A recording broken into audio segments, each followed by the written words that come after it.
ანზორ, მამა. სადეგდები ჯორი დღე. კლასელების შეკრებაზე ვიყავი მე. შენ ნორმალური ხარ ბიჭო?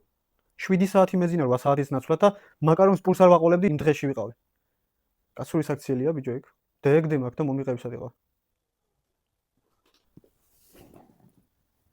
მოკლედ კლასელებმა შევიკრიბეთ რა. 15 წელია ერთმანეთი არ გვინახია და რესტორანი დავხურეთ, მაგრამ ვიქეიფე, მაგრამ დავლია არ შეგარწყვინე. ყველა იწვა. მე ვიდექი ფეხზე, როგორ შეგვეფერება ჩვენ. მერე დავთვერით, მერე 15 ბიჭი შევიკრიბეთ. კარგად ვიყავით კლასში ჩვენ 15-ვე და წავედით საგულაოთ რა ხო ხდები. და მთელი ღამე ხო ვიგულავით, მერე გადავაბით მეორე ღამე და მაგრად შევიდგეთ რა. ტელეფონიც არ მქონდა რომ დამერეკა და მეთქვა შენთვის. მოდა შენ რომ ფული არ ქონდა დაგპატიჟეს ალბათ კლასელებმა. ან გეინაწილეთ და შენი წილი რაც იქნება დავდებთ რა. არა მა ის რესტორანი რაც დავხურეთ და საგულაოთაც რო წავედით, იმ რესტორანს და საგულაოთ რო ვიყავით, უთხარი მათ მამიკო გადაიხდის ხელფასზე თვის ბოლოს მეთქი. ბიჭები დავპატიჟე, უჯიგრე.